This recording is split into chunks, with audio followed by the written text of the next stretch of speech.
The winter had been harsh, long, and cruel. The days were short, and the dark nights were long. The snow blanketed the earth, and the frost covered the trees. It seemed as if all the world was dead, and many wondered if they would ever be able to escape the confinement of their homes and re enter the free open air once again. In due course, at the appointed and ordained time, the stallions Audesvok and Alsvid carried the sun's chariot up into the sky. And its fierce rays fended off the gloomy winter, restoring the blue sky. And the seeds began to sprout. The buds began to unfold. And the flowers began to bloom once again. The furry critters come out of their burrows, and the farmers return to their fields to cultivate them and sow their seeds. And even the gods were excited to re-enter and explore this new, restored world. And so, early one morning, Loki, with his airy flying shoes, and Honir with his dense bones and long legs, and Odin with his sharp spear, briskly went on their way over the Rainbow Bridge Bifrost. Their course went along a river that traveled down through the grassy plains and green valleys of Midgard. Along their way, winter, with all the activity down below, was growing and festering with anger. It did not want to give up its hold on the world. And so it hurled at them an onslaught of snow. A late winter storm whirled around them, and the winds howled. Odin and Loki sheltered themselves behind the broad shoulders of Honir as they pressed forward. Eventually, the sun won its battle, and its sharp rays of light pierced the gloomy clouds, and the warmth quickly melted the dusting of snow. Odin and Loki and Honir went on their way. Odin and Loki having to walk extra fast to keep up with Honir's strong, long legs. Late in the afternoon, they came to a waterfall that plummeted over a cliff into a deep pool of water. You could feel the mists of spray in their faces as they were entertained with a otter that was swimming about, diving and twirling in the water, having a wonderful time.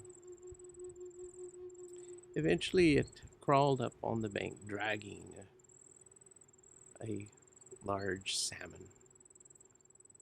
Loki stealthily picked up a stone from the side of the river. It fit snugly in his hand. And when the otter closed his eyes to eat, he hurled the stone at him. It hit the otter square in the head. The otter's body fell limp on the ground, dead. "Aha!" Loki said. "Look at that. 2 for the price of 1. He was quite proud of his prowess and ran over to pick up the two carcasses on the ground. Odin and Honir were delighted. Now they were guaranteed a warm meal that night. The three gods, and now the two carcasses, went on their way. They went up the steep embankment the falls had gone over and carried on along the river in the upper mountain valleys. Late in the evening, as the sun was setting, the skies were red.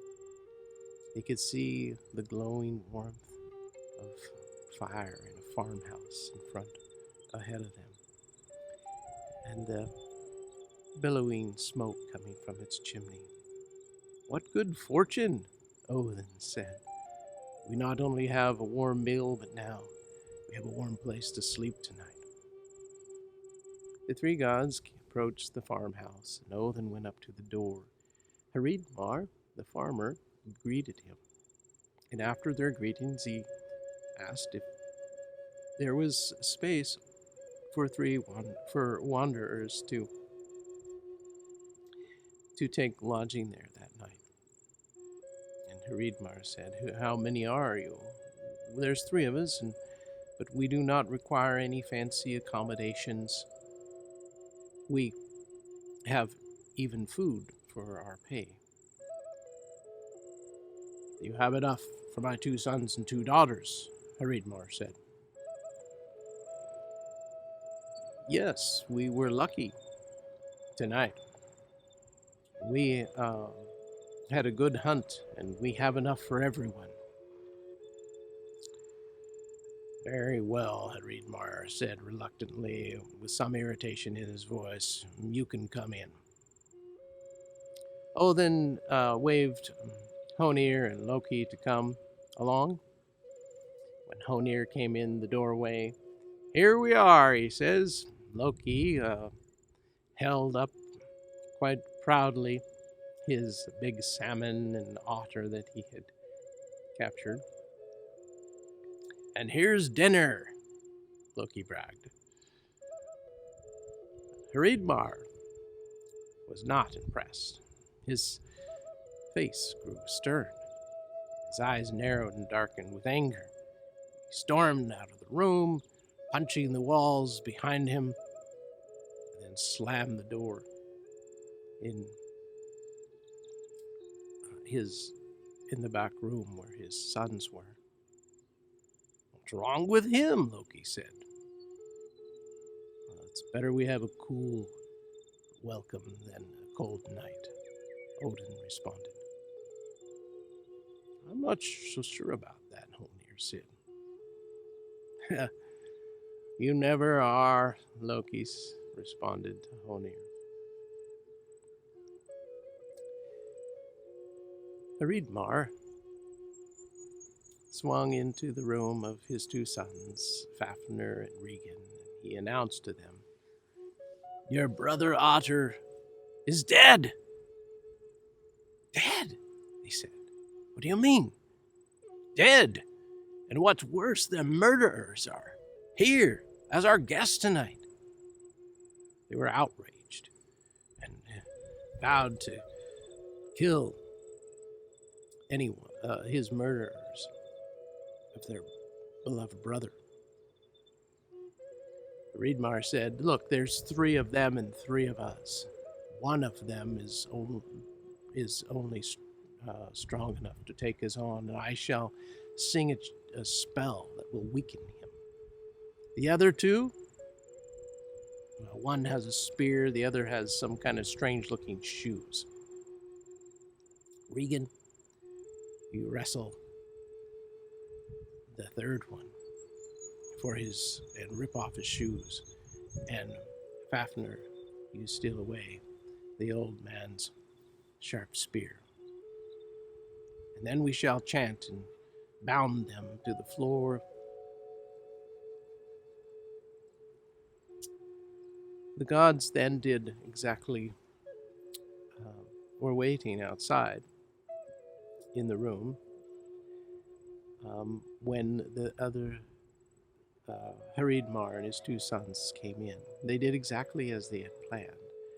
When Hreadmar sung his spell, Honir began to be weak and limp.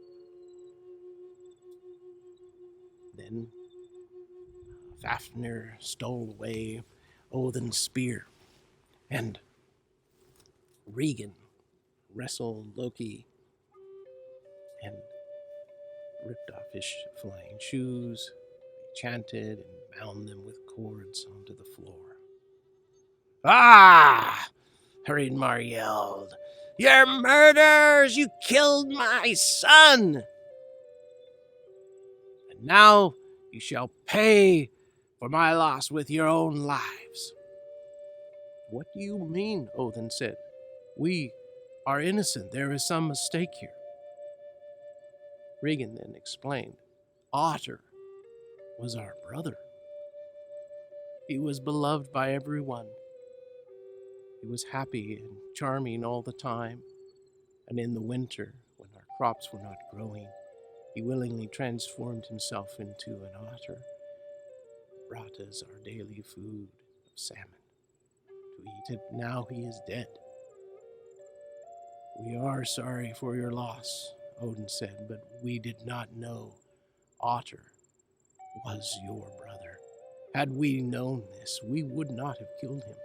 Do you think we would have come here bragging about it if we were guilty of this crime?" "Dead is dead," Hreadmar said. "Regardless of your ignorance, someone must pay for this crime." "We do know and are sorry for your loss," Odin said, "and we agree that we must pay for it. Surely we can pay for it in some other way, short of our lives.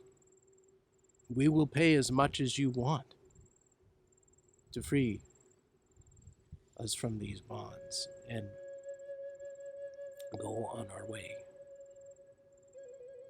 Hreadmar thought about this, and he called his two daughters to skin out Otter's hide.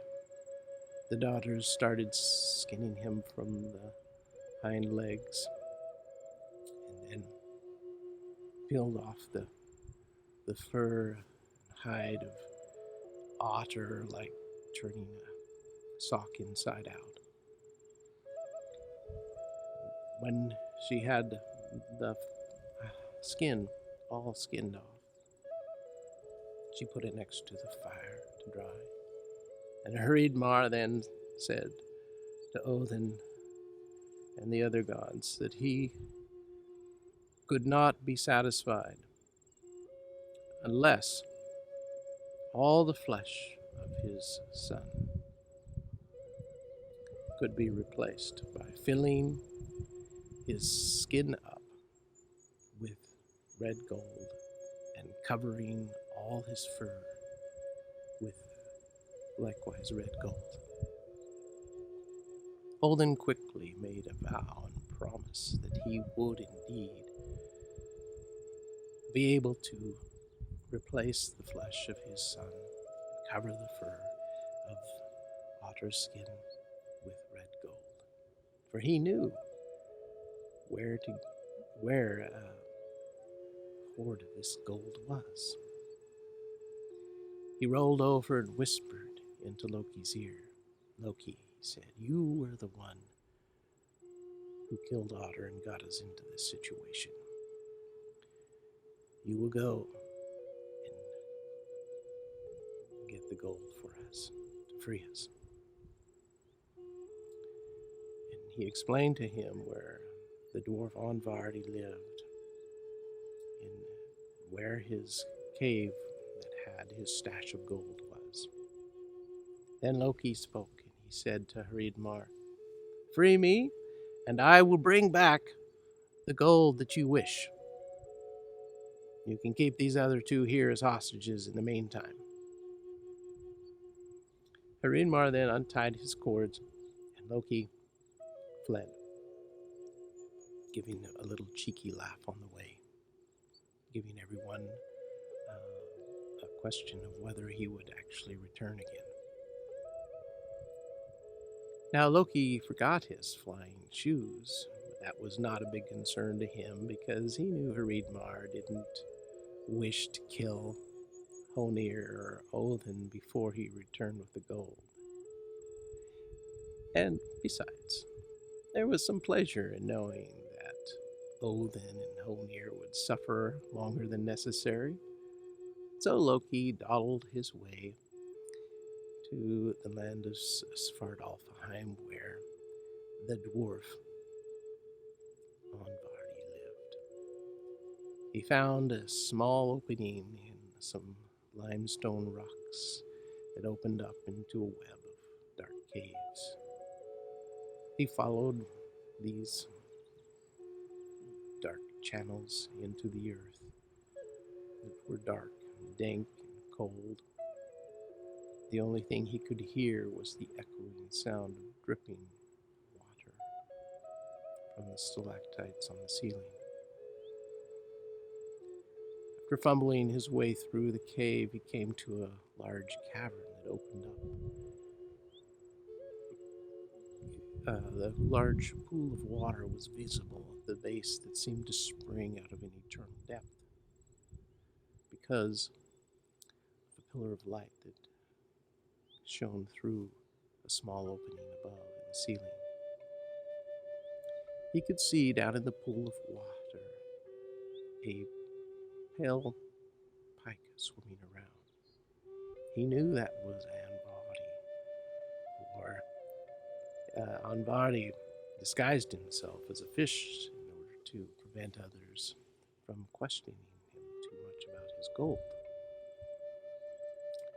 Loki jumped in the water, splashing around, trying to capture Andvari. Every time he had him in his hands, he would slither out. If I can't get you with my hands, it looks like I'll have to be a bit more clever. Loki then went to another place. He went to the sea.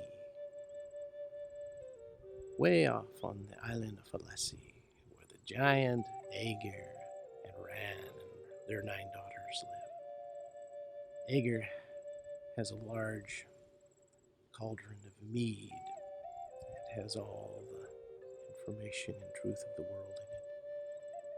And Ran has an intricate net woven that she throws out into the sea, captures drowning sailors when they do not respect its truth.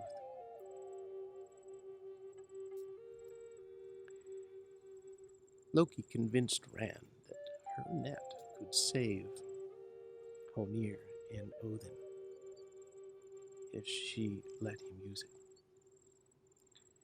She reluctantly agreed, and Odin took the net, returned to the cave of Andvari in Svartalfheim, drug it through the deep pool of water, and there instantly came out the large pale pike onto the bank. Loki jumped down on it, grabbing it with his hands, being careful not to get close to the sharp teeth. He shook it and said, "All right, give up yourself, Andvari. I know who you are." Andvari had no choice. He couldn't breathe with gills out of the water. So immediately there appeared in the net a little man with a big nose, long ears, and short and stubby legs. "What do you want?" the dwarf Andvari said. "I want your gold. Free me from this net and I'll give you half of it." "No," Loki said, "I want all of it." Andvari was not in a place to negotiate or bargain, and so he was forced to promise that he would give up his gold in order to free himself from this web. And so he made the promise grudgingly. And Loki, once he had seen that he was sincere, remove the net. And the dwarf led him down through a twisted passageway until he came to a glowing room. It was lit by fire, and glimmering and shimmering with gold. It was filled with gold. There were nuggets on the floor. There were leaf on the gold leaf on the walls and on the tables. There were sword hilts made from gold, and doorknobs. There were statues and pots and all cutlery, all made of gold, some partially done, some completed. It was Andvari's smithy. Loki kicked one of the nuggets and he said, "Gather up the gold and put them in these bags." Andvari quickly got to work, complaining and cursing the whole time. Finally, when his room was bare and dull, no sparkling gold left, he hefted over the bags of gold to Loki and said, there's my gold." "That's not all of it," Loki said. "What's that on your hand behind your back?" "There's nothing," the dwarf said. It's just a small golden ring is all. Surely I can keep this one little ring." "No, the bargain was all your gold." "But please, just this one ring. If I keep this ring, I can make more gold. It's magical. And you can come and get gold any time." "I don't need any gold," Loki said. And he grabbed the hand, tore it off the finger. "What is not given freely must be taken by force," Loki said. Then Andvari said, "What is taken by force is cursed. None of this gold was given willingly. Therefore I place my curse upon it. Nobody who possesses this gold shall enjoy it, find pleasure and joy in it, but will be destroyed." Loki held up the golden ring in the firelight.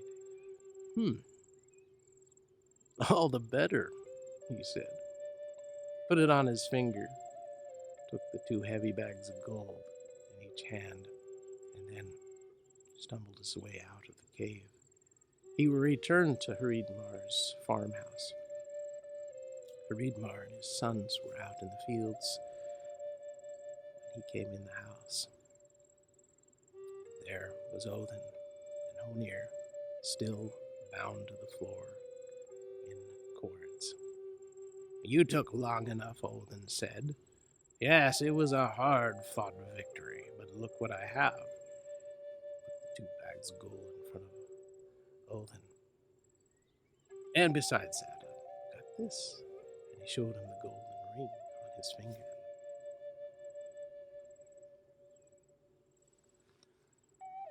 Odin knew the value of this ring. He knew of its power to make more gold.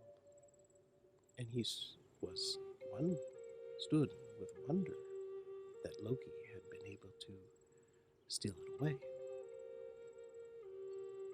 Hreadmar and his sons and daughters came in from the fields. They were delighted to see all the wonderful gold. And Loki then said, "We would like you to fill your hide up yourself in order to be sure that we have not cheated you out of anything."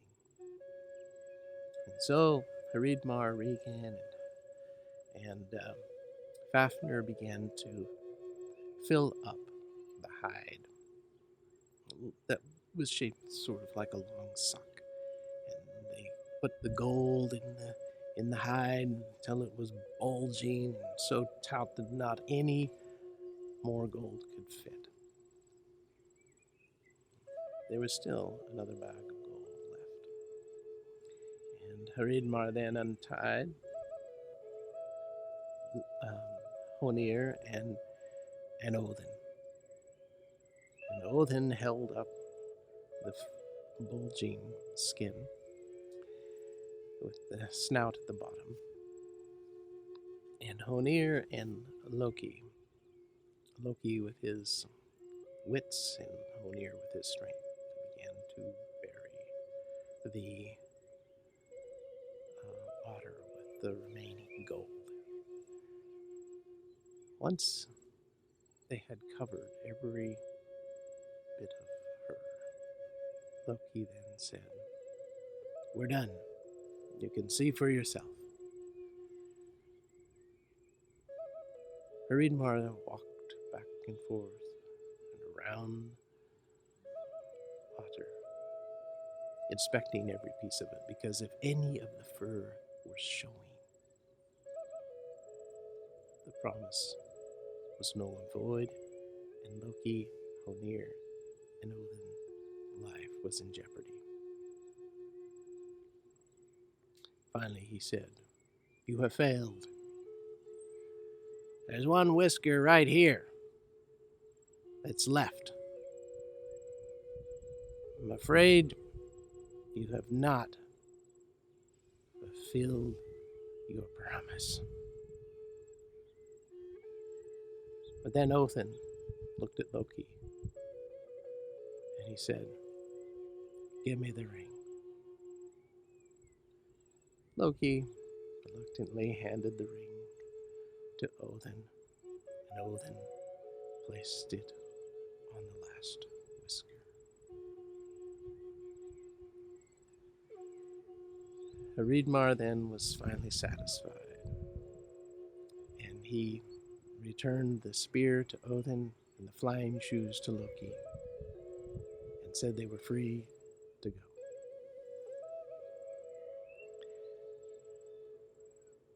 But on their way out the door, Loki said, "Just a little caution. I have a warning.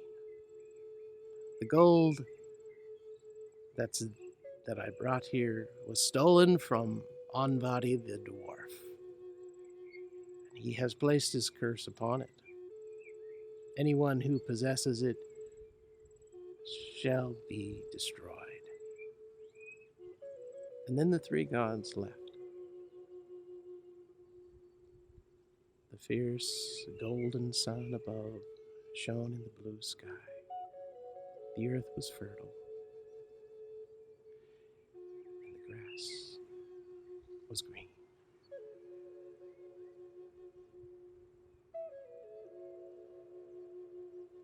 Otter's Ransom by Stephen M. Cook.